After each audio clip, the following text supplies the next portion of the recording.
మే చూసుకొని ప్లాన్ చేయమే, మనం అసలే లవ్ మ్యారేజ్ చేసుకున్నాం, ఈ చంద్రబాబు మాటలు నమ్మేదానికి లేదు అని నేనంటే, లేదండి మా పవన్ అన్న ఉన్నాడు, మా పవన్ అన్న ఉంటే ఖచ్చితంగా వస్తుందని తిరుపతి, శ్రీశైలం, అన్నవరం, కాళహస్తి, కాణిపాకం, సింహాచలం ఇలా అన్ని పేర్లు రాసేసింది. భర్తకు ఒక కప్పు టీ కూడా ఇవ్వాలని అంత బిజీయా? ఏం రాస్తున్నావు? మనం మొక్కులు తీర్చాలండి. ఆ యాత్రకు లిస్టు ప్రిపేర్ చేస్తున్నా. 5 సంవత్సరాల నుంచి అడుగుతున్నావు తీసుకెళ్ళండి అని. వీటన్నిటికీ ఎంత ఖర్చుకి నా దగ్గర డబ్బులు లేవమ్మా.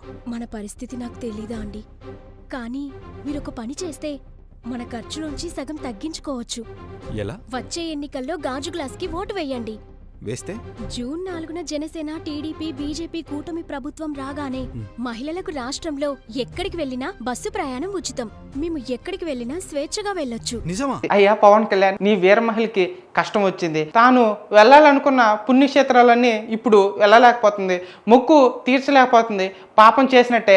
ఆ పాపం నీది కాబట్టి ఇప్పుడు నువ్వు వచ్చి గుడి మెట్లన్నీ కడగతావా లేదా నీ ఇష్టం. పాపం పిచ్చిది వీర మహిళ యాడ్ చూసి మోసపోయింది పవన్ అన్న.